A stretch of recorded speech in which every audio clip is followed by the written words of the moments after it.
जिनका कोई मूल्य नहीं, जो कभी पूरे हुए नहीं, जो कभी पूरे होंगे नहीं, मगर तुम उस सबसे घिरे हो जो नहीं है और नहीं होगा, और उससे चूक रहे हो जो है और जो सदा है और सदा रहेगा।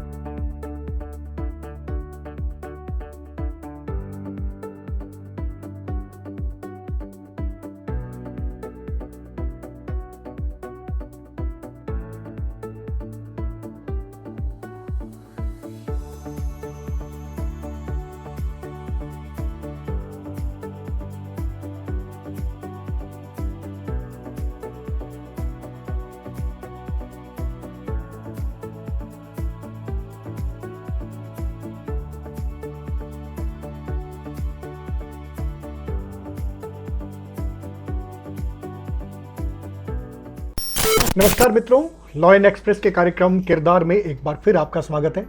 आपको पता है कि हम डॉक्टर कुमार गणेश जी के साथ किसी एक बड़े किरदार पर हर बार चर्चा करने का संकल्प ले चुके हैं। पिछली बार हमने अमिताभ बच्चन के जन्मदिन पर, उनके व्यक्तित्व पर और उनके अभिनय और अभिनय के अलावा भी विभिन्न आयामों पर हमने बात की और आप लोगों ने उसको खूब सराहा। और आज हम बात करने जा रहे हैं ओशो पर। ओशो रजनीश, विवादों के ओशो, आलोचना के ओशो, ऐसी बात करने वाले ओशो कि आप उनसे सहमत हो जाएं, और वो ओशो जो अपनी बातों से भी असहमत हो सकते हैं। कितने कितने आयाम, कितने कितने पक्ष एक दार्शनिक के हो सकते हैं। हम ओशो रजनीश पर बात करेंगे। चंद्रमोहन जैन से लेकर के ओशो तक का ये सफर कैसा रहा, क्या रहा, इसके लिए हम डॉक्टर कुमार गणेश जी से बात करेंगे। मैं आपको बता दूं कि डॉक्टर कुमार गणेश जी अध्येता हैं। फिल्म के बारे में इनकी जानकारी, दर्शन के बारे में इनकी जानकारी, अध्यात्म के बारे में इनकी जानकारी के साथ साथ साहित्य की जानकारी भी अपने आप में महत्वपूर्ण मानी रखती है जब हम इनसे बात करते हैं। जैसा कि आपको पहले भी, पिछली बार भी जब हम अमिताभ बच्चन पे बात कर रहे थे तो आपको ये बात समझ आ गई होगी। और आज हम ओशो पे बात कर रहे हैं, और इसी तरह से हम ऐसे किरदार जिन्होंने राष्ट्रीय चेतना को जनकृत किया, उन पर हम बात करेंगे। कुमार गणेश जी, आपका स्वागत है इस कार्यक्रम में। आज हम ओशो पर बात करना चाहते हैं, और इसके लिए कहां से शुरू करें, क्योंकि ओशो तो कोई सिरा छोड़ते नहीं है। कोई भी एक ऐसा सिरा हो जहां से उनको पकड़ेंगे तो ऐसा लगेगा कि यहां भी ओशो बोल रहे हैं। आप ओशो को किस तरह से परिभाषित करते हैं, अगर आपको कहें कि 50 शब्दों में आपसे बात करें? हरीश जी, सबसे पहले तो आपको और सभी आदरणीय मित्रों को मेरा प्रणाम। ओशो एक ऐसा विलक्षण व्यक्तित्व जी है, कहूँगा, शरीर से भले वे ना हो जी, क्योंकि इस तरीके के जो व्यक्तित्व होते हैं ना, उन व्यक्तित्वों की खास बात ये होती है कि वे संदर्भों के पूर्व हो न हो, लेकिन संदर्भों के पश्चात प्रासंगिक अवश्य रहते हैं। और एक ऐसी विलक्षण प्रतिभा। जी, ओशो का मतलब ये होता है कि एक जादू का पिटारा, एक वो आदमी जो बिल्कुल मध्यम वर्ग से भी निम्न मध्यम वर्ग की श्रेणी का, धार्मिक परिवार का, लेकिन अच्छा। हाँ, लेकिन हमने ये तो सुना है कि जबलपुर से उनका एकदम। जबलपुर तो बहुत बाद की बात जी, है। जी। असल में ओशो जैन धर्म में यहाँ दिगंबर एक पंथ है। जी जी, बिल्कुल। एक श्वेतांबर, श्वेतांबर दिगंबर। बिल्कुल। ओशो दिगंबर थे। ठीक है, ठीक है। दिगंबर फिरके से आते थे। हाँ। अब ध्यान ये दीजिए कि दिगंबर फिरका जो है, जो एक समुदाय है जैन धर्म में, उसकी अपनी मान्यताएं, भौतिक आध्यात्मिक मान्यताएं बड़ी विलक्षण है। और वहां से जो निकला है वो आदमी किसी भी धर्म का नहीं, किसी भी चलित परंपरा का नहीं, किसी भी संस्कृति का संवाहक नहीं। उस आदमी ने वो सारे बैरियर तोड़ दिए। अच्छा, एक तो क्या होता है, तोड़ दिए। इससे क्या ध्वनित होता है कि तोड़ फोड़ करो। तोड़ तो कोई भी सकता है। आज मैं कह दूं, आप कह दे, कोई कह दे ईश्वर नहीं है, कोई बात नहीं, लेकिन आपने उस तोड़ने के बदले में संस्थापना क्या दी है? आपकी सार्थकता ये होती है। हाँ, महावीर प्रभु ने, बुद्ध भगवान ने जो तोड़े, अवरोध तोड़े, मान्यता, तो उनके बदले में संस्थापना कैसी दी, अद्भुत। ओशो वो व्यक्ति। इसलिए ओशो के बारे में जब बात करनी हो ना, तो दिल दिमाग ही नहीं, मनश्चक्षु और आत्मा का एक एक भाग रोशन और खुला करके सोचना पड़ता है।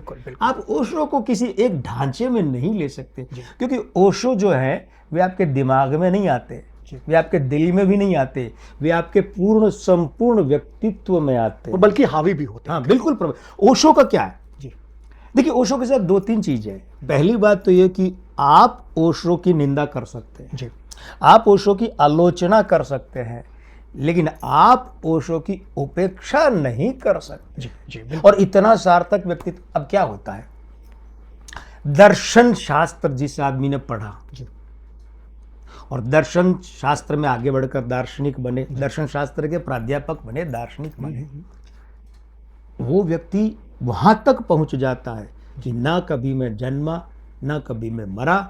मैं तो 1931 से 1989 के 90 के बीच में पृथ्वी ग्रह से बस एक यात्रा में हाँ, आया हूं, यात्रा में। जैसे कोई होता है कि साहब बीकानेर के नोखा से घुसा हूं और कोलाई से निकल गया, बस इतना सही जिले में से यात्रा, जी यात्री। जी ये उनकी एक यात्रा थी, और जैसा कि आपने बनाया कि जब वो पृथ्वी ग्रह से यात्रा की बात करते हैं तो निश्चित रूप से वो स्थापित करना चाहते हैं कि मैं तो एक ब्रह्मांड का एक ऐसा जीव हूँ, एक प्राणी हूँ, या एक ऐसी आत्मा हूँ जो लगातार भ्रमणशील है, भ्रमण करती रही है।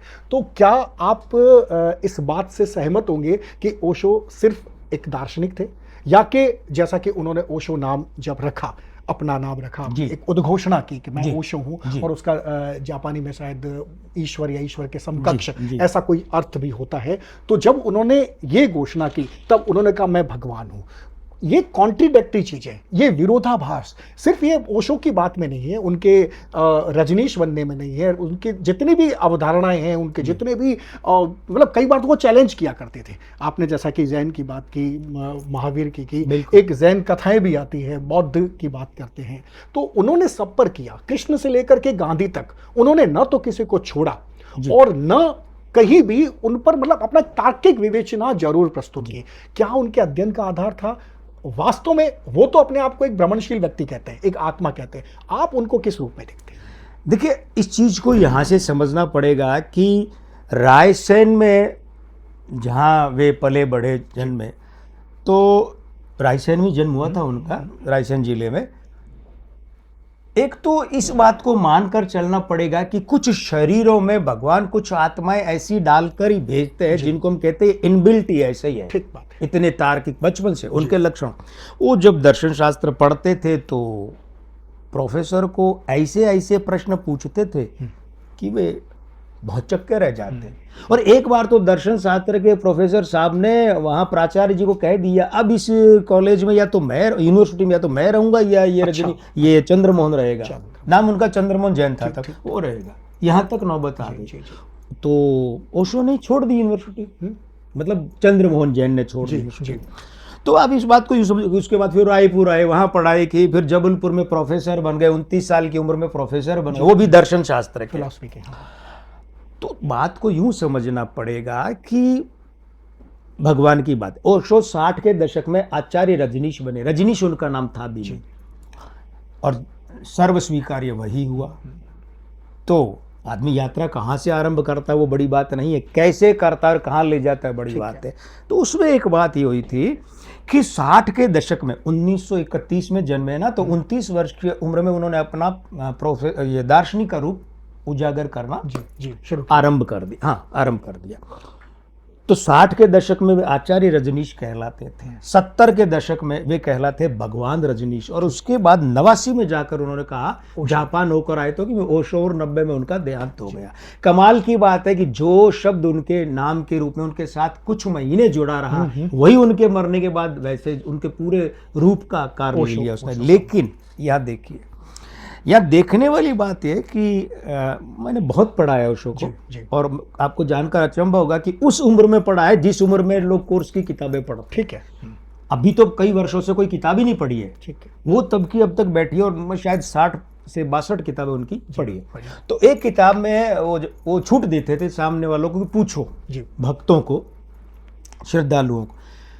तो एक ने प्रश्न पूछा, बोले भगवान, तब तक वो भगवान कहना शुरू, बोले भगवान, पुणे आश्रम की बात है, आप भगवान कैसे हैं?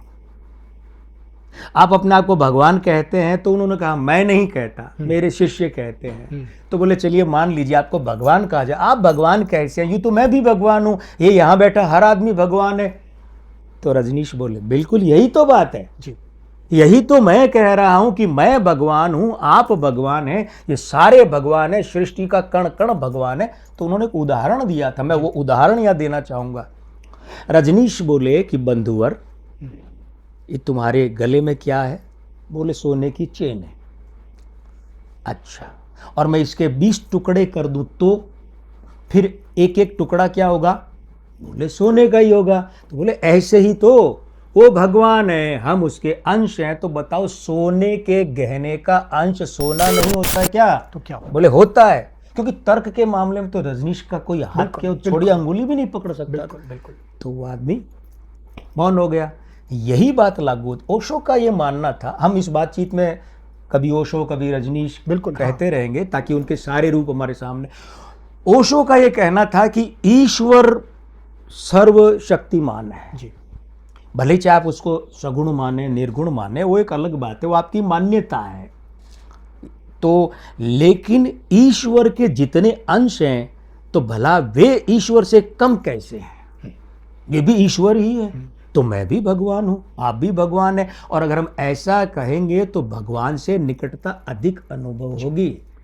हाँ, ये जो आप कहते हैं कि वो इस तरह की बात करते थे संवाद में, उनका कोई लिखित रूप से, आपने कहा कि 60-62 किताबें हैं और जितना भी उनका साहित्य है वो रिकॉर्डेड है। उन्होंने कभी लिख करके या इस तरह से लिखाने की मेरी किताब है, वो किताब है, उनके प्रवचनों का सार, और उस तरह से एक ऐसा ही वाकया जैसा आपने बताया मुझे याद आया कि एक ऐसी ही संवाद सभा में वो कह रहे थे कि कुछ बात कर रहे थे, तो उनके एक अनुयायी ने खड़े होकर कहा कि साहब कल तो आप जो कह रहे थे वो ये था और आज उसी को तोड़ रहे हैं। तो उन्होंने कहा ये मैं ही कर सकता हूँ। तो ये जो मैं ही कर सकता हूँ ये तो भाव। दूसरी तरफ आप कहते हैं कि वो पूरी की पूरी परंपरा जिसको अपन सनातन परंपरा कहते हैं, इस भारतीय जीवन शैली में जो सनातन परंपरा का है उसमें भी आप ईश्वर को मानते हैं, भगवान को मानते हैं। तो एक तरफ तो हमें लगता है कि वो उसी परंपरा के माध्यम से, उसी डिवाइस के माध्यम से अपने अनुयायियों में प्रवेश करते हैं, लेकिन एक अचानक से वो एक ऐसी जगलरी करते हैं, ऐसा गेम खेलते हैं कि वो उन सब से बाहर आकर के अपने आप को दिखाने लग जाते हैं। इन दोनों चीजों के बीच में जो विवाद, मतलब एक सामान्य व्यक्ति उनको एक तार्किक मानता है, फिलोसफर मानता है, दार्शनिक मानता है, लेकिन अचानक से जब आप कहते हैं कि ओम जय जगदीश हरे, वो जब होता है तब एक बार ठिठक जाता है। ये जो ठिठकना और ये जो सारे सवालों के जवाब उसमें होना, मतलब ईश्वर के पास सारे सवालों के जवाब है, तो आप ये कहें कि ओशो के पास सारे सवालों के जवाब है, लेकिन जैसे ही आप उनको, मैं उन विवादों की तरफ लेके जाना चाहता हूं जो उन पे आरोप लगे थे सीधा लड़ाई का वो, तो वहां पर जैसे ही होता है कि आज हम देखते हैं कि बहुत सारे संत महात्मा तो इसी तरह से बन करके अपने आप को देवता स्थापित कर चुके हैं। वहां पर जब आरती उतारने की बात आती है तब थोड़ा सा एक भारतीय जनमानस है वो उनसे कट जाता है। मैं उसकी बात नहीं कर रहा जो उनके अनुयायी है, मैं उनकी बात कर रहा हूं जो एकदम सामान्य व्यक्ति है। तो वो क्या होता है? असल में क्या है, इस बात को 2-3 टुकड़ों में समझना पड़ेगा। सबसे पहला टुकड़ा तो मैं आपके ओशो की वो श्रद्धालु के साथ बातचीत लेना चाहता हूं कि कल आपने ये कहा था, राजा आपने कहा। देखिए वो आदमी बहुत बड़े कलेजे वाला, बहुत बड़ी बुद्धि वाला, बहुत बड़ी मनीषा वाला होता है कि जो ये कह सके कि मैंने जो कहा था उसमें संशोधन ये है और वो मैं ही कर रहा हूं, अपने आप को अपडेट करना। हाँ, अपडेशन, नवीनीकरण नहीं, संशोधनीकरण। होता क्या है कि आदमी की आम प्रवृत्ति है, प्रकृति है, मैंने जो कह दिया वही है। अच्छा, इस डर से कि कल उसको पता लगे कि मेरी पिछली बात में इतना परिवर्तन हो, लेकिन वो नहीं करता, सिर्फ अहंकार के तले दबे हुए, मैं कर दूंगा तो फिर लोग कहेंगे आप तब गलत है। नहीं, ओशो की सबसे बड़ी खूबसूरती यही है जो उसे सनातन के निकट ले जाती है। और सनातन का सत्य क्या कहता है कि सत्य तो सदैव परिवर्तित होता है, ठीक है। कितनी कमाल के अनेक पहलू हैं, कितनी कमाल। और याद कीजिए, आपने और मैंने जीवन का जो सबसे बड़ा नाटक किया था कोर्ट मार्शल, उसमें आपका और मेरा ही कोर्ट रूम ड्रामा का सीन था, जिसमें शायद आपका ही डायलॉग है कि सत्य कभी एक रूप में होता, वो तो हर कोने से देखो तो अलग दिखता है, शायद स्वदेश दीपक का। याद कीजिए, वही बात है। सत्य क्या है? सनातन में यही तो है। सनातन हमारा कहीं भी बंद कर नहीं, क्योंकि हमारा सनातन मानता है कि बंद कर रहे तो गंदे नाले की तरह हो जाएंगे, कल कल करती निश्चल बहती नदी। ओशो यही तो है, एक बात। दूसरी बात, 60-62 किताबें मैंने पढ़ी। ओशो ने कुल मिलाकर 188 किताबें लिखी और 1.5 लाख से ज्यादा किताबें आधिकारिक रूप से कहा जा सकता है कि उन्होंने पढ़ी थी। अच्छा, पढ़ी थी, बड़े अध्येता। ओशो के पीछे सबसे बड़ी बात क्या है? देखिए, ईश्वर कुछ चीजें देकर भेजता है, तर्कशील होना, तार्किक होना, मूल बातें तो ईश्वर भेजता है, रॉ मटेरियल हम शिक्षा से उसको पॉलिश कर लेते, मांझ लेते। लेकिन ओशो के साथ एक बड़ी बात थी। ओशो के पढ़ने की पद्धति क्या थी? ओशो में एक विलक्षण गुण था याददाश्त का, स्मृति। एक पन्ना अगर उनकी आंखों से एक बार निकल लिया तो 90% से अधिक तो हूबहू सुना देते थे। अरे भाई, जो पलटू दास तक को लिख दिए हैं, जो दादू को लिख दिए हैं, मीरा और सूर तुलसी तो खैर अलग बात है, और जिन्होंने लाओ से तुम को लिख दिया, जिन्होंने महात्मा गांधी से लेकर के अपने युग के लोगों को लिख दिया, लिख कैसे दिया? लिखा तो उन्होंने कुछ नहीं, वो आप वाली बात है। ओशो ने कभी ऐसे कलम पकड़कर कुछ नहीं लिखा, या किसी को बोलकर अपने शिष्य को कि मैं बोल रहा हूं वेद व्यास की तरह और आप भगवान गणेश की तरह लिखो, नहीं। ये वही बात है। उनके सारे ऑडियो रिकॉर्ड, और ऑडियो रिकॉर्ड में इसीलिए जब उनका साहित्य पढ़ते एक प्रवाह मिलता है। अब चलिए दूसरी बात है विवाद। विवाद के मामले में मैं आपको 1990 में एक अखबार छपता था, एक्सप्रेस स्क्रीन साप्ताहिक अखबार, हिंदी में फिल्म वालों का, हाँ ये छपता था, और इंडियन एक्सप्रेस वालों का हिंदी में था ये साप्ताहिक अखबार। इसमें और नदीम श्रवण ताज़ा आए थे, और पहला फिल्म फेयर मिलते उन्होंने कह दिया था 5 साल के बाद हम संन्यास ले लेंगे और 5 साल हम ही राज करेंगे। वाकई उन्होंने 5 साल सर्वश्रेष्ठ संगीतकार का पुरस्कार लिया। लेकिन इस बयान से फिर विवाद हुआ, इतनी क्या बड़बोलापन है। तो कल्याण जी भाई से, कल्याण जी आनंद जी, कल्याण जी भाई से उस पत्रकार ने पूछा, शायद इशाक मुजावर थे या वो कोई और होगा, तो उन्होंने जो कहा था वही मैं कहूँगा। कल्याण जी ने कहा था, सफलता बड़ी होती है, विवाद छोटे होते हैं। ठीक है, लेकिन ये विवाद हुए क्यों? जो आदमी भगवान, जो आदमी कहे मैं ईश्वर की तरह हूं, मैं भगवान ही हूं, विवाद क्यों? क्या होता है, सड़क के किनारे कुछ लोग पेड़ों को काट रहे थे, और एक आदमी ने वहां से वीडियो बना लिया, और वो वीडियो उसने सरकार में जो संस्थाएं हैं जो वन पर्यावरण के हैं उनको भिजवा दिया। उसके खिलाफ पुलिस FIR हो गई, और संयोग से वो भी वीडियोग्राफी करवा रहा था। उसने वीडियो बनाया, वो 2 मिनट 4 मिनट 5 मिनट का, वो पूरी वीडियोग्राफी करवा रहा था। उसने वो वीडियो, उसे बुलाया गया ना कि भाई आप आओ, आप पर ये आरोप है। उसने पूरा वीडियो दिखा, कहा हम कटाई नहीं छंटाई कर रहे थे। अब जिन लोगों को ये कटाई और छंटाई का अंतर नहीं पता है, वे ओशो को नहीं समझ सकते। ओशो उस आदमी का नाम है जो स्थापित मान्यताओं, परंपराओं, धार्मिकताओं को छंटाई कर रहे थे, कटाई नहीं कर रहे थे। कटाई कर रहे होते ओशो तो वो प्रभु श्री राम, श्री कृष्ण और ये जो युगीन है, इन सबको नकार ही देते, खुले दिल से स्वीकारा है ओशो ने उन्हें, और उनके पक्ष में तर्क दिए। उन्होंने उनके पक्ष में तर्क दिए, सारी बातें की। लेकिन जैसा कि आपने कहा, मैं वहीं पे आपको लाना चाहता हूँ, समकालीन सत्ता, चाहे धर्म की सत्ता हो, चाहे राजनीति की सत्ता हो, चाहे अर्थ सत्ता हो, उनको ओशो से क्या डर लगा होगा?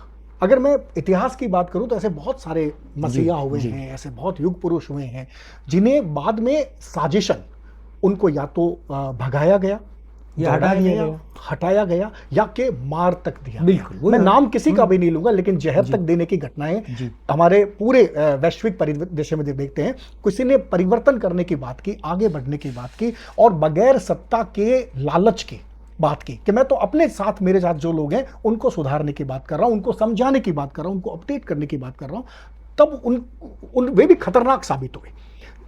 ओशो भारत में रहे, पूना कम्यून में उनका अच्छा काम चल रहा था, अपने विचारों की वजह से वो बहुत ज़्यादा चर्चित हुए। बहुत सारे विषय थे जिनको लेकर के फ्री सेक्स की बात उन पे जुड़ी। उनके साथ ये हुआ कि उनके कम्यून में तो पता नहीं क्या होता है, कुछ वहाँ पे कुछ मौत हो गई थी, उस तरह के वहाँ पे जो आपके अमेरिका में इस तरह के भी कुछ हुए। अमेरिका उनको जब गए तो वहाँ से उनको खदेड़ दिया गया।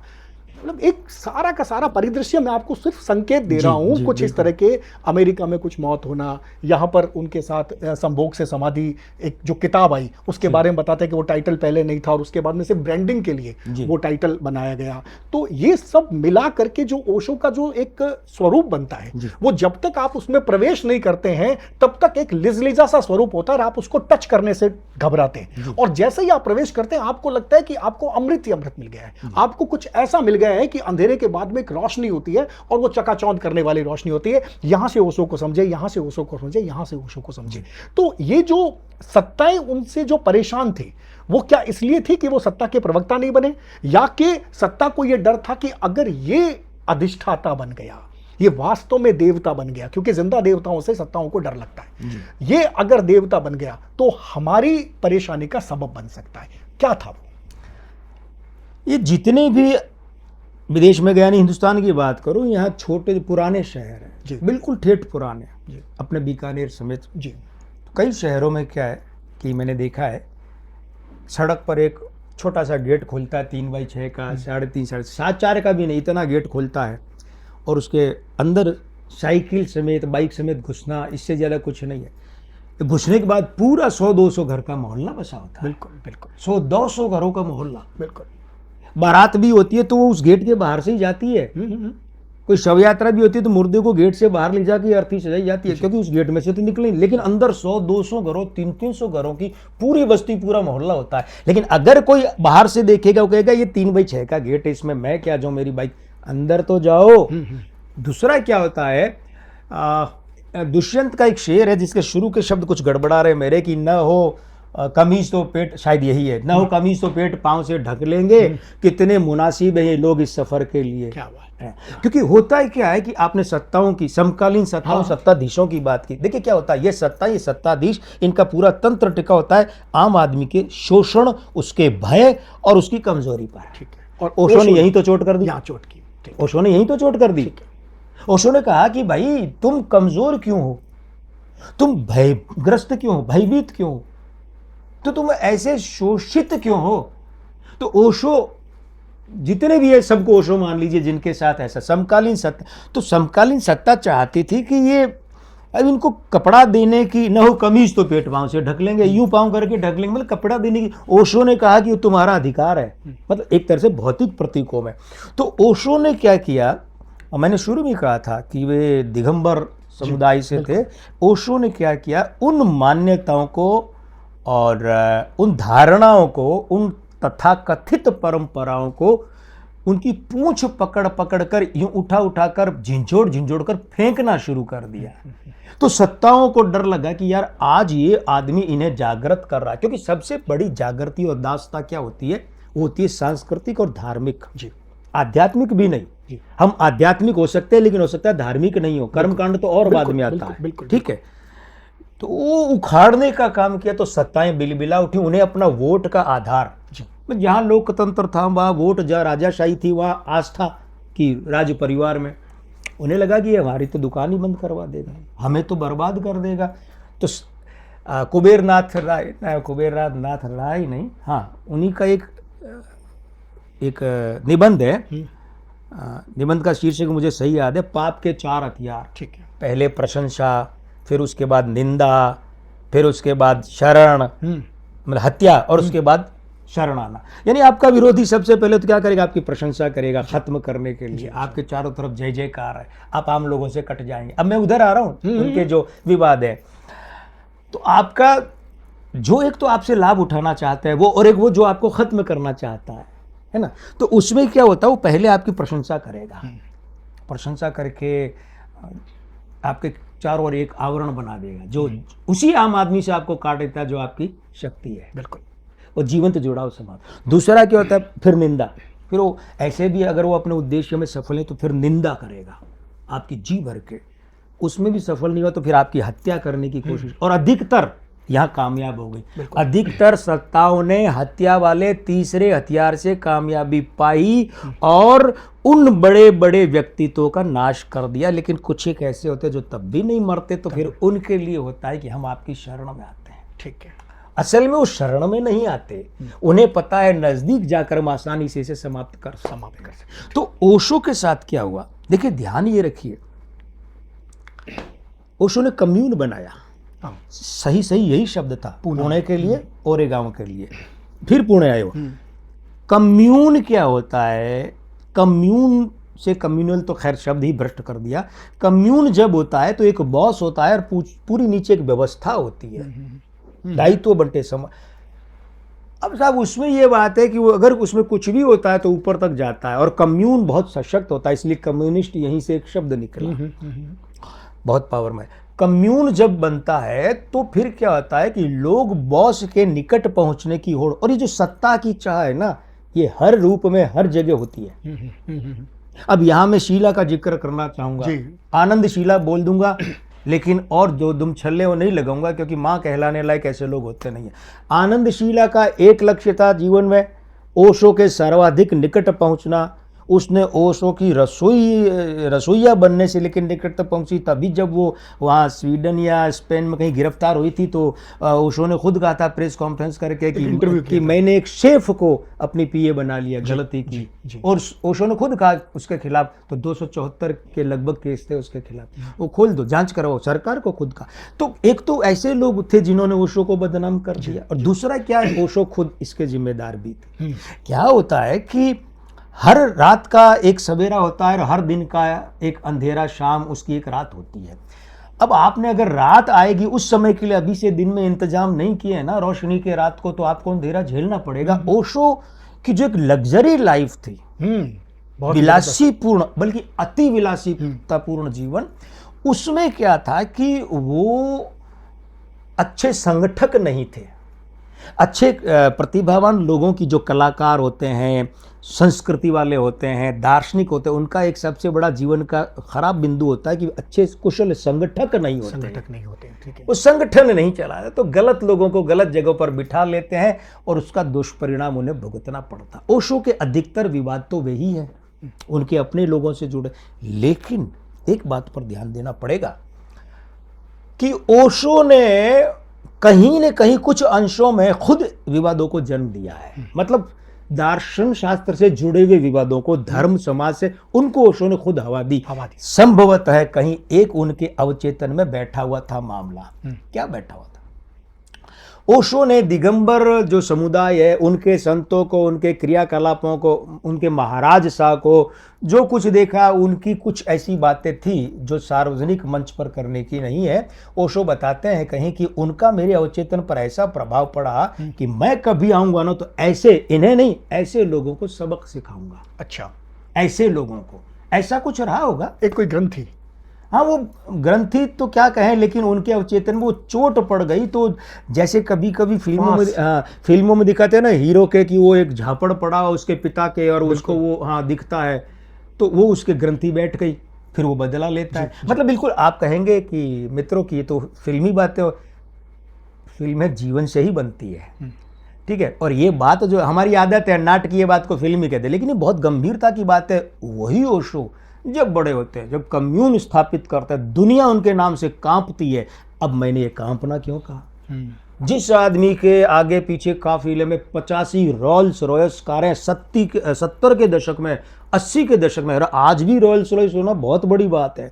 उसके बाद जिस आदमी का काफिला कहीं रुकता है तो 200 कमरों का पूरा होटल बुक किया जाता है। साहब जो आदमी गाउन में हीरे, नगीने, मोती जड़े हुए पहनता है जी, ये देखकर एक जो आम श्रद्धालु है, जो आपने कहा था ना दूरी, फिर वो वहां दूरी बंद। तो जिसने ओशो को सुना, देखा नहीं, सिर्फ सुना, जिसने पढ़ा, वो तो ओशो का भक्त जैसा ही हो गया, ठीक है।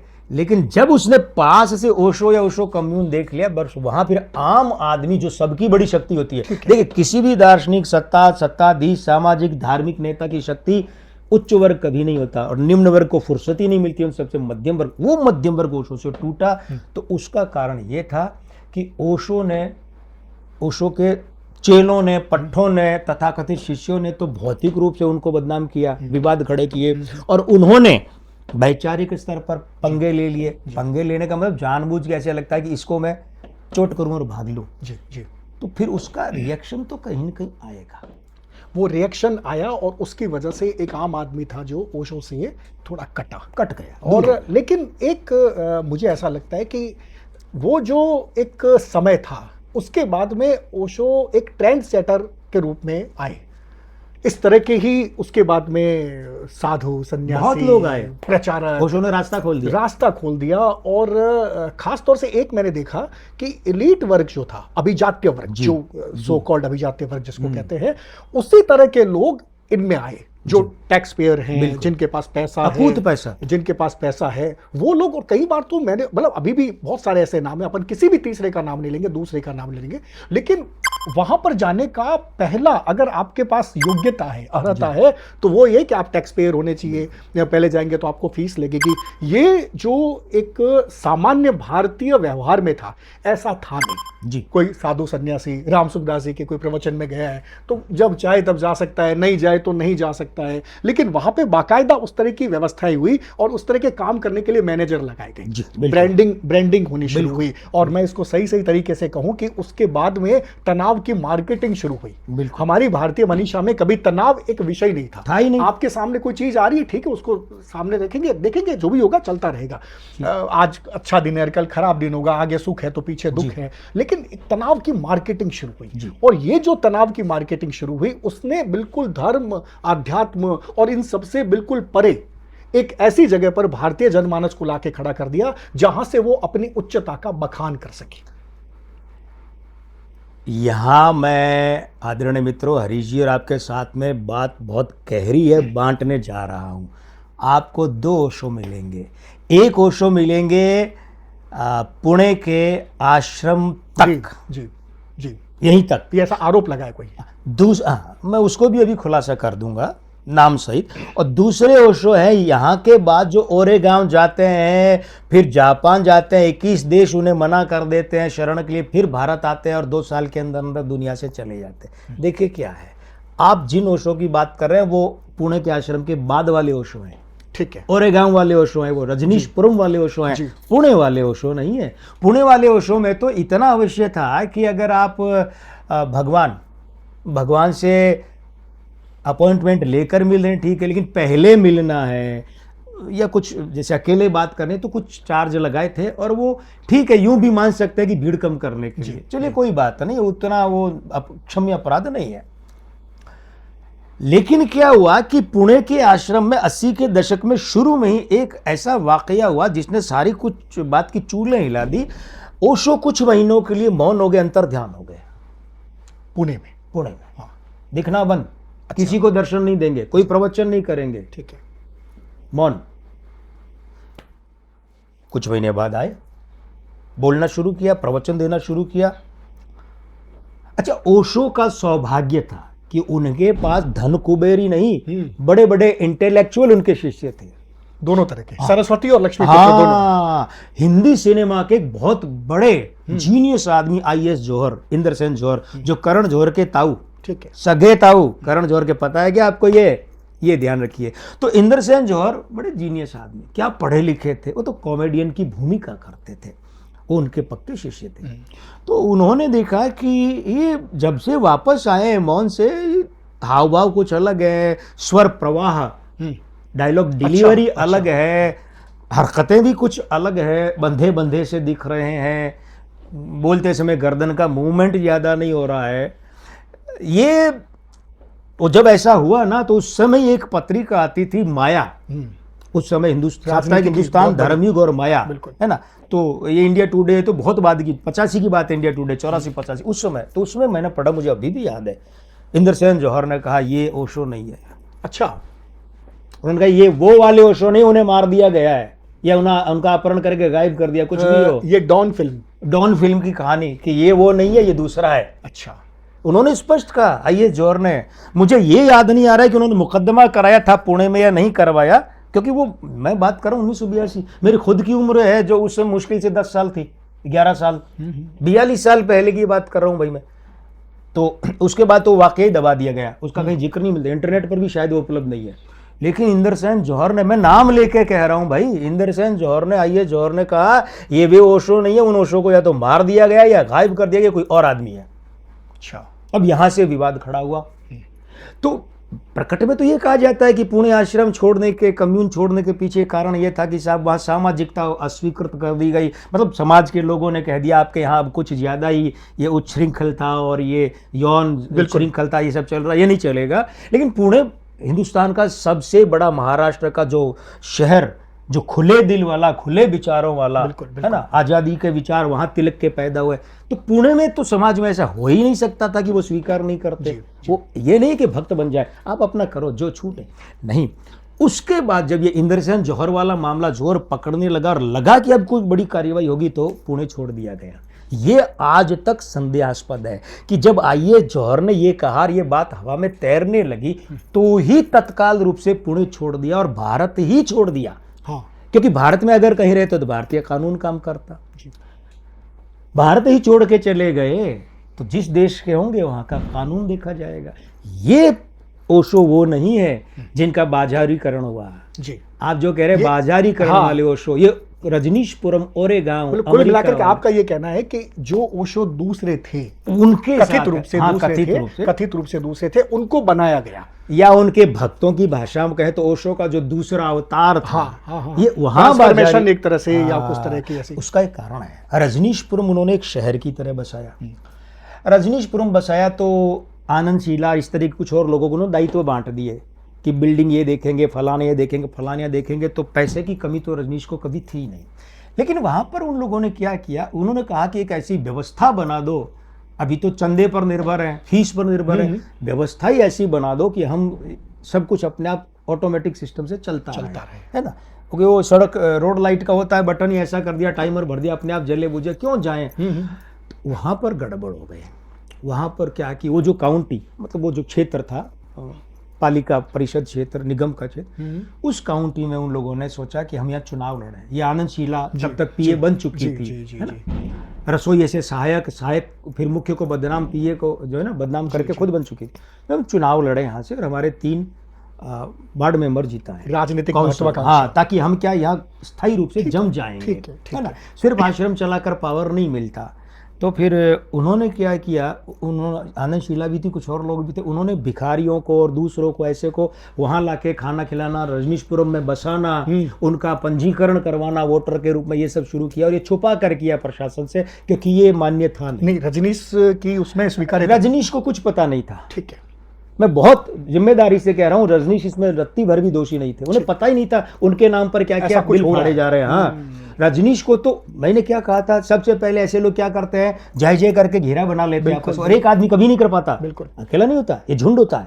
और आम लोगों से, अरे भगवान आप क्या, तो धीमे धीमे दर्शन कम करवाए, प्रवचन कम करवाए, प्रकटीकरण कम करवाया, भेंट कम करवाई। अब वो दिन में एक बार आते, बाकी अपने बगीचे में घूमते, तो आनंद शीला साथ में होती, कोई और उसी का लग्गू भगू साथ में होता, कोई बात कर रहे होते फोन पे तो वो पास में होते। तो ओशो या रजनीश उनका अपना तो निजी कुछ रह ही नहीं गया, वो तो उनके हाथ की खिलौने थे। तो वो फिर काउंटी के अफसरों को पता चला, उन्होंने आगे शिकायत की, और शिकायत की तो फिर ये फ्रॉड जो निकला, तो उसमें फिर ये सिरे चढ़ी नहीं बात। यहाँ से आनंद शीला खफा हो गई और उसने वहाँ कोई एक सार्वजनिक संस्था के वहाँ भोजन में जहर मिला दिया और सैकड़ों लोग मारे गए। वो अपराध, अब वो देखिए, आपका पीए करता है, आपका ड्राइवर एक्सीडेंट करता है, आप पकड़े जाएंगे, सीधी सी बात है। अब गाड़ी में आप थे कि नहीं थे वो बाद की बात है, वो जांच का विषय। ओशो पर आंच तो आनी थी, ओशो तक आंच पहुंची तो ओशो को पता चला हुआ क्या है। भाई कोई न कोई तो बताता ना, कभी न कभी तो। ओशो ने कहा ये क्या हो रहा है, बोले साहब हुआ तो इससे भी ज्यादा है। क्या क्या हुआ, बोले ये हुआ है। और तब तक आनंद शीला को लगा कि ये पुलिस मुझे पकड़ेगी, वो स्पेन भाग गई। अच्छा, वो कहती थी मैं ओशो की प्रेमिका हूँ, ओशो कहते थे जैसे मेरे अन्य भक्त, बस ये पीए है, ध्यान दीजिएगा। और तो भक्तों के संपर्क में ओशो नहीं रहते थे, 95-97% आनंद शीला रहती थी। तो भक्तों ने ये सत्य माना और कई किताबें लिख मारी कि ओशो की प्रेमिका आनंद शीला, तभी उन्हें सत्य पता ही नहीं है। तो फिर वो उधर स्पेन में पकड़ी गई, कुछ दिन बाद पकड़ी, कुछ दिन पहले इधर प्रेस कॉन्फ्रेंस ओशो ने की और समझाया सारी बात कि ये है, मुझे तो पता ही नहीं क्या क्या, लेकिन ये तो मैंने आनंद शीला का एक का कृत्य बताया। ऐसे कई लोग थे वहाँ, तो वो ओशो आ गए वहाँ। और दूसरा ओशो की फितरत थी चलते फिरते ऐसा बोल देना प्रवचन में ही, तो उनके साथ तो कोई था ही नहीं, ना हिंदू थे ना मुसलमान थे ना। मैं ये नहीं कहता कि उन्हें इनकी चंपी करनी चाहिए थी, लेकिन क्या होता है कि देखिए इस बात को ध्यान से, मुझे एक आधुनिक युग के दार्शनिक हैं ओम, जो वैसे तो महिला का स्वर है, महिला शक्ल सूरत है, लेकिन वो पुरुष है। आप भी उनके कुछ वीडियो देख लेंगे, मुझे उनकी बात बड़ी पसंद आई। देखिए क्या है कि सिद्धार्थ क्षत्रिय थे, क्षत्रिय के घर में, जो ना क्षत्रिय थे, तो वो संन्यास लेने के बाद भी क्षत्रिय रहे कि मठ चलाऊंगा, धर्म प्रसारित करूंगा, लोगों को शिक्षित करूंगा, मतलब कंट्रोल, साम्राज्यवाद। वो धार्मिक तो साम्राज्य मेरा ही रहे, जी। ये मेरे शिष्य वो उसके शिष्य, मतलब वही बात है, मैं राजा हूं, वो समाज में नहीं हो के वो इधर हो गया, राजनीति धर्म में हो गया, तो क्षत्रियपन तो नहीं छूटा ना। ध्यान दीजिएगा, इसी बात को अपने बीकानेर में एक कहावत में कहते हैं, वो हम यहाँ सार्वजनिक मंच पर नहीं बोल सकते क्योंकि आजकल केस कुछ जल्दी ठुक जाते हैं। नहीं, तो हाँ, लेकिन अब अच्छा महावीर, अब महावीर देखिए, जैन धर्म का प्रवर्तन तो महावीर ने किया ही नहीं था, तो ऋषभदेव जी ने किया था। बिल्कुल। कमाल की बात देखिए, जैन आज भी अपने आप को हिंदू धर्म सनातन से अलग नहीं मानते, वो तकनीकी रूप से अल्पसंख्यक आयोग वगैरह दूसरी बातें हैं। उसका कारण क्या है? वो द्वापर युग से है। बिल्कुल बिल्कुल, उन्हें अपनी जड़ें पता है, और यहाँ सिद्धार्थ को नया साम्राज्य चाहिए था। ध्यान दीजिएगा, इसीलिए बौद्ध धर्म में, मैं भटक नहीं रहा हूं लेकिन एक मिनट ले रहा हूं, इसीलिए बौद्ध धर्म में राजाओं ने धर्म का प्रचार किया। अब आप एक बात बताइए मुझे, मैं साधारण आदमी हूं और आप राजा या राजा का बेटा बेटी है, सेना लेके आए, मुझे बौद्ध धर्म स्वीकार करने, तो मैं मना करूंगा क्या? मरना थोड़ी है भाई। और इतिहास में क्या दर्ज किया है? प्रचार प्रसार किया नहीं, वो एक जिहाद ही था। तो ओशो के यहाँ वो शुरू कर दिया गया। अब हुआ क्या कि ओशो ने जब उस चीज को किया तो फिर उनके लिए राजनीतिक रूप से अमेरिका में रहना मुश्किल, असंभव हो गया। ठीक। सरकार ने दो उपाय दिए, या तो ये हत्याकांड जो है जहर वाला, इसमें, और दूसरे कई मुकदमे ठुक गए थे, हथियारों का मुकदमा, सब वो सेना खड़ी कर दी गई। रजनीशपुर में एक शहर बसा लिया, वहां की अपनी पुलिस, अपनी सेना, अपने डॉक्टर, डॉक्टर हॉस्पिटल तो चलो डेरों में भी होते हैं, लेकिन ये, और ये गैर कानूनी है। अमेरिका में हथियार समानांतर सत्ता, हथियार कोई भी रख सकता है, बिना लाइसेंस के भी रख सकता है, ये छूट है। लेकिन सेना खड़ी करना, प्राइवेट आर्मी, हाँ, ये गलत। तो दो विकल्प दिए भाई, आप या तो देशद्रोह चुनिए और या फिर जाइए। तो रजनीश बहुत समझदार आदमी थे ना, बिना समझदारों के तो इतने इतने बड़े बड़े करोड़पति अरबपति तो चेले बनते नहीं है, तो उन्होंने निकलना ही ठीक है। लेकिन सोचिए, उस आदमी, वो वहां जाकर, मतलब अमेरिका जाने के बाद, मैं ये साफ शब्दों में घोषित कर रहा हूं आज हरीश जी आपके और आदरणीय मित्रों के सामने कि ओरेगांव, रजनीशपुरम बसाकर, ओरेगांव में जाकर, अमेरिका जाकर, आचार्य रजनीश, भगवान रजनीश, बाद के ओशो पथ भ्रष्ट हो गए थे। वो व्यक्ति जिसको ओशो कहते हैं, जिसको भगवान कहते हैं, एक तर्क और दर्शन का एक बड़ा स्वरूप कहते हैं, एक विराट स्वरूप कहते हैं, तो और दूसरी तरफ आप ही कहते हैं कि सभी से उन्होंने दुश्मनियां ली। बिल्कुल, ये गलती कर, कोई धर्म था, जो व्यक्ति थी, जो सत्ता थी, उनको बोलने में उन्होंने कभी, मतलब बेबाक रहे, बेलौस रहे। हमारी सनातन परंपरा की बात करें, चाहे किसी भी परंपरा की बात करें, हम देश की या दुनिया की परंपराओं की बात करें, परा और अपरा शक्ति होती है, और हम ये मान करके चलते हैं कि व्यक्ति पर ये कहीं ना कहीं किसी न किसी रूप से प्रभावित होती है। आपके विषय पे आता हूं मैं, जिस विषय में आप बहुत ज्यादा अपने आप को अनुकूल महसूस करते हैं, एक लाइन में मैं आपसे सवाल पूछना चाहता हूं, आप इसका जवाब जैसे भी दें। क्या ओशो पर इष्ट सिद्ध था? नहीं, क्योंकि ओशो का कोई इष्ट ही नहीं था। हाँ, क्योंकि इस तरह का जो, अगर सभी से जो शत्रुता मोल ले रहा है, उसकी इस फूंक का कारण, मैं सीधा सीधा एक शब्द इस्तेमाल करता हूं, बिल्कुल, वो जो एक साहस था या कि दुस्साहस था, दुस्साहस, उसका कारण क्या था? उसका कारण था, आप मेरे ज्योतिषीय पक्ष की तरफ, पराविद्याओं के पक्ष की तरफ इशारा कर रहे हैं, एक विषय मैंने वहां से जवाब चाहते हैं। ओशो एक शापित आत्मा थे। ऐसी शापित आत्माएं जिस जन्म में शाप चुकाकर मोक्ष पा जाती है, जो अंतिम जन्म होता है, उसमें इसी तरीके से भयंकर उठापटक, और प्रायः तो ऐसी आत्माओं की हत्या ही होती है। इसीलिए ओशो की मृत्यु के बारे में आज भी ये कहा जाता है कि अमेरिका में पूछताछ के दौरान अमेरिकी अधिकारियों ने धीमा जहर दिया, और उसी जहर से उनकी पुणे में 1990 में मृत्यु हुई। और मैं इस बात से ज्योतिष हिसाब से सहमत होते हैं, बिल्कुल सहमत हूं, क्योंकि शापित आत्मा और मोक्ष पा गए, तो इसका मतलब इस बार उनकी हत्या हुई है। एक ऐसा व्यक्ति जिसने पूरी की पूरी मतलब दुनिया को प्रभावित किया अपने विचार से, अपने विवेक से, अपने तर्कों से, और आज भी हम कभी भी जैसे लगता है कि जैसे उन्होंने सीधा सीधा तोड़ा, मतलब अंतिम अपन बात के अंतिम तरफ चल रहे हैं, लेकिन बार बार ऐसा लग रहा है कि बहुत सारे सवाल है, बहुत सारी बातें जो आपसे कर सकते हैं। वैसा ही एक सवाल है कि जिस महात्मा गांधी को अहिंसा के रूप में पहचाना गया, उसी गांधी के अहिंसा होने के जो तरीके थे उस पर एक जबरदस्त एक कहानी के माध्यम से, उनके समधी के माध्यम से, कैसे उनको समधी को चाय पीने की छूट थी और कैसे जब किसी दूसरे ने एक चाय पी ली तो फिर उन्होंने उपवास कर दिया, वो हिंसा थी। इस तरह के उनके खूब सारे विचार हैं। तो वो विचारों को तोड़ते गए, जोड़ते गए, और आज भी कहीं ना कहीं जब भी एक व्यक्ति को लगता है कि नहीं, मुझे एक वितृष्णा सी हो रही है, मुझे लग रहा है धर्म खराब है, समाज खराब है, वो खराब है, तो एक रोशनी लेकर के आप कोशिश करते हैं, रोशनी के लिए, रोशनी लेकर नहीं, रोशनी के लिए आपकी जो दौड़ होती है वो ओशो की तरफ होती है। ये जो मान्यता है, मतलब ओशो के बारे में ये कहा जा सकता है कि वहां पे आप जब जाते हैं तो कुछ भी मिल सकता है, मतलब आपको जो चाहिए वो आपको मिल सकता है। तो ये जो मेधा थी, ये जो त्वरा थी, ये ओशो में किस रूप में आप मानते हैं? मैं मानता हूं कि ओशो लगभग 125-150 साल की पिछली अवधि में, उनकी 90 में मृत्यु के बाद भी 34 बरस हो रहे हैं, सर्वाधिक विलक्षण आध्यात्मिक, दार्शनिक, सामाजिक व्यक्तित्व थे। आज भी मौजूद हैं बिना शरीर के।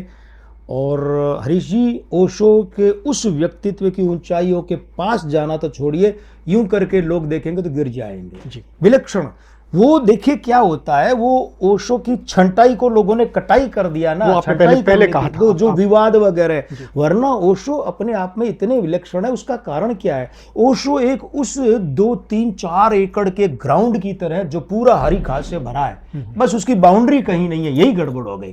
क्योंकि ओशो चाहते थे, मैं सीमाएं पसंद नहीं करता तो बाउंड्री कैसे बनती। और रहा सवाल गांधी का, तो मैं एक टिप्पणी करके निकल जाऊंगा कि मोहनदास गांधी भारत के सर्वाधिक सामाजिक, राजनीतिक और सांस्कृतिक रूप से असफल व्यक्ति का नाम है। अब रहा सवाल, तो मार्केटिंग भी कोई चीज होती है भाई, उनकी मार्केट, और किस लिए? तो अंबेडकर की मार्केटिंग किस लिए? वोटों के लिए। तो गांधी के नाम पे वोट मिलते हैं। तो हमारे यहाँ तो हिंदुस्तान में तो 47 के बाद में वोट ही माई बाप है ना। तो ओशो पर आता हूँ, तो ओशो इसीलिए, ओशो के वहाँ सब चीज, आपने कहा सब चीज मिलती है। ये सब चीज क्या है? इसीलिए कि जीवन जीने का हर पहलू, अच्छा आप जीना नहीं चाहते, आप जीवन को देखना चाहते हैं दूर से, हर पहलू, अच्छा आप देखना भी नहीं चाहते, आप सिर्फ सुनना चाहते हैं उसके बारे में। तो मैं एक आपको और सभी मित्रों को सूत्र बताता हूं।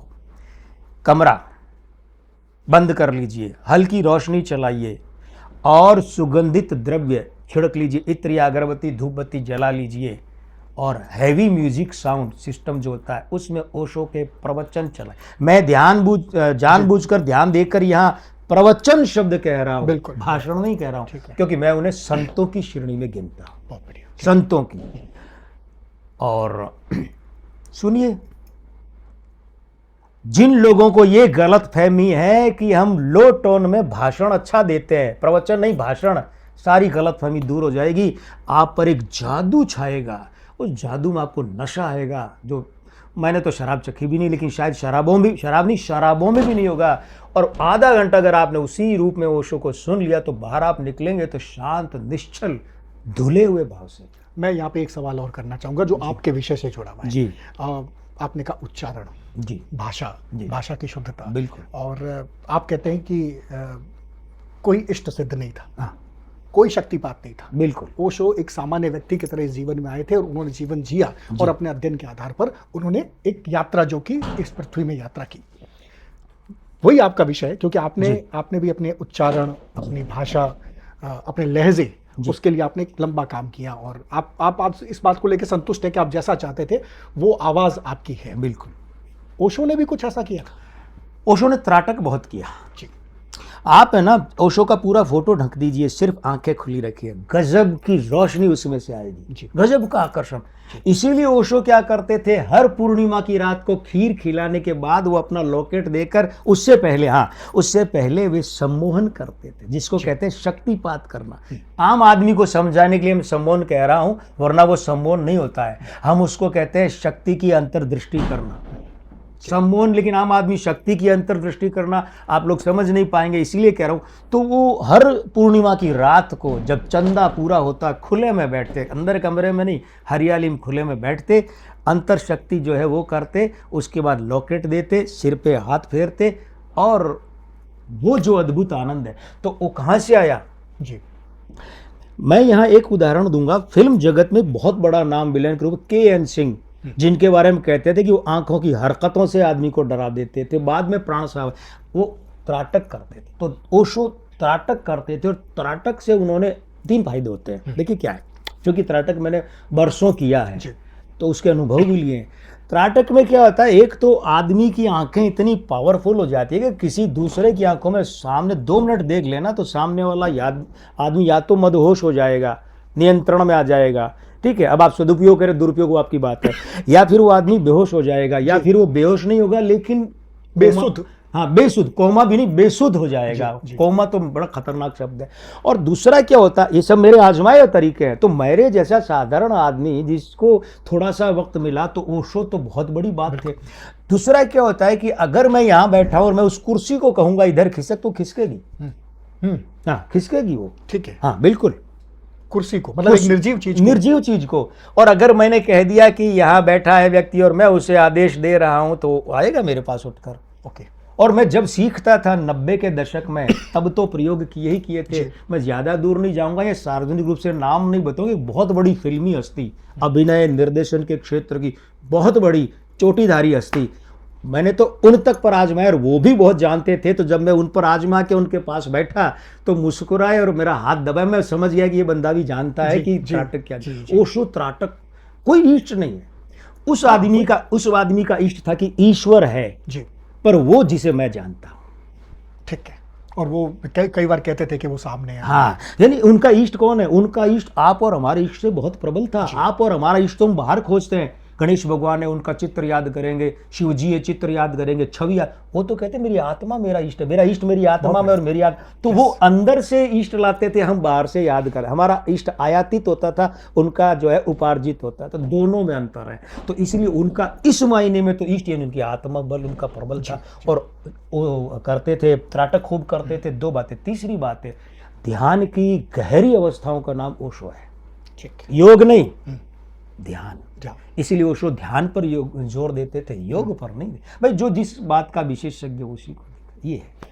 हाँ, आपका विषय था इसलिए आप इसमें बड़े मुक्त भी हो गए थे। अंतिम सवाल की तरफ जाएंगे, और आपका भी विषय वही है, क्योंकि मुझे लगता है कि ओशो पे तो किसी भी सिरे को पकड़े तो अपन उन पे बात कर सकते हैं। राजनीति की बात करूंगा मैं आपसे। ओशो के पूरे के पूरे जो वांग्मय है, उनका जो पूरा चरित्र है, उसमें से आजादी निकल करके हमें मिलती है। 1931 में ओशो जन्म लेते हैं, गुलाम भारत में जन्म लेते हैं, हमें आजादी मिलती है। बहुत सारे लोग कहते हैं कच्चे हाथों में मिल गई, पक्के हाथों में मिल गई, लेकिन वो उन सब चीजों को बहुत करीब से देखते हुए निकलते हैं, लेकिन सीधा हस्तक्षेप नहीं करते वो उसमें। डायरेक्ट कोई हस्तक्षेप नहीं करते। वो ये नहीं कहते कि ये बेकार है, ये अच्छा है, ये खराब है। तो क्या वो इस राजनीति से संतुष्ट नहीं थे, या कि उनको लगता था वास्तव में, जैसे कि बहुत सारे कुछ लोग कहते हैं कि ये तो आज़ादी है ही नहीं, तो उनके मन में आज़ादी को लेकर के, देश को लेकर के, देश के राष्ट्रीय सरोकारों को लेकर के उनका क्या सोच? उनका ये कहना था हरीश जी कि देखिए, क्योंकि वो गुलाम भारत भी उन्होंने देखा है, और 16 साल के थे जब आजादी मिली, तो वो मैं उसी रूप में दे रहा हूँ। एक यात्रा जी थी, वो भी गुलाम से लेकर के आजाद भारत तक की यात्रा। ओशो का ये मानना था कि राजनीति मेरी कहीं प्राथमिकताओं में नहीं है, और राजनीति देश के समाज के ऊपर चढ़ा हुआ मुलम्मा है। मैं समाज के जागरण की बात कर रहा हूं, यानी मैं नीचे से परिवर्तन की बात कर रहा हूं। तो ऊपर तो आवरण है, वो तो किसी भी दिन बदला जा सकता है। तो क्योंकि राजनीति की जब आप बात करते हैं तो आपको किसी पार्टी, 2-4 पार्टी, 10, 12, 15 चेहरों की बात करनी पड़ेगी। हमारी जो राजनीति वो पार्टी आधारित और व्यक्ति आधारित है, समाज आधारित नहीं है। और ज्यादा ज्यादा तो जाति आधारित है। तो ओशो धर्म को नहीं मानते, तो जाति को कहां से मानते वो? तो ओशो का दूसरा एक और कारण है। देखिए क्या होता है कि एक क्रिकेट टीम में सारे बैटर भी नहीं होते, सारे बॉलर भी नहीं होते, और सारे ऑलराउंडर भी नहीं होते। अब आप 11 नंबर वाले बॉलर से कहेंगे कि तू 50 रन बना के आ, भाई तुमने कभी सोचा नहीं, उसका दायित्व क्या है? ईश्वर ने ओशो को दायित्व क्या देके भेजा है, क्योंकि ईश्वर को तो नकारते नहीं थे ना। तो असल अच्छा, राम सुखदास जी की बात आई। राम सुखदास जी तो अभी तक थे कुछ वर्षों तक, उन्होंने कभी राजनीतिक हाँ या ना, हिंदू धर्म के पक्ष में प्रतिपक्ष में कुछ नहीं, क्योंकि वो जानते थे मुझे मेरी भूमिका निभानी है। मैं वही बात है ना, सृष्टि में हर आदमी अपना अपना रोल ईमानदारी से निभाए तो सब सही हो जाएगा। और दूसरे में टांग डालोगे तो फिर तो ओशो, दूसरा एक और ओशो कारण था। ओशो ये कहते थे राजनीति का मतलब क्या होता है कि समाज का वो अशुद्ध भाग, जिसे हम कह सकते हैं कि ये घर का कचरा है। जी जी जी। तो घर शुद्ध रखने पर आ जाओगे तो कचरा तो कम से कम होगा ना, या ऐसा कचरा होगा जिसमें से बदबू नहीं आएगी, जिसे उठा के भी, वरना लात भी मारने को नहीं, नाक बंद करने को। वो कहते थे राजनीति वो है। तो मैं समाज में लगाऊं, मैं लोगों को अंदर से, उनके मन से मनीषा तक, आत्मा तक शुद्ध कर रहा हूं, बाकी काम बाकी लोग कर रहे हैं। तो वो राजनीति के प्रति घृणा नहीं करते थे, वो लगाव नहीं था, क्योंकि राजनीति के प्रति वो अपने आप को एक विषय उसको मानते ही नहीं थे। ठीक है, ये था। बहुत सारी बातें और बहुत सारी ऐसी जानकारियाँ जो आपके लिए अभी तक अप्रकट थी, वो आपको डॉक्टर कुमार गणेश जी की बातचीत से मिली होगी, आपने समझा होगा, आपने जाना होगा, और आपके विचार भी सामने आए होंगे। मोटे रूप से अगर ओशो रजनीश के बारे में अपन बात करें तो वो एक ऐसे व्यक्ति के रूप में इस सृष्टि में आए, इस ब्रह्मांड में आए, भारत में आए, जिन्हें अपने होने का प्रयोजन पता होता है। हम ऐसे ही बहुत सारे किरदारों पर आगामी दिनों में चर्चा करेंगे, और इसी तरह से हम बात करेंगे, आपको उन परतों को खोल करके बताएंगे जहाँ तक शायद आप पहुँचे नहीं हैं। हम आगे वाले जो एपिसोड होंगे उसमें विवेकानंद के पे बात करेंगे, मोहम्मद रफ़ी पे बात करेंगे, मोहनदास करमचंद गांधी, महात्मा गांधी पर बात करेंगे। बहुत सारे ऐसे हमारे पास व्यक्तित्व हैं, ऐसे किरदार हैं जिन्होंने भारतीय मनीषा को प्रभावित किया है।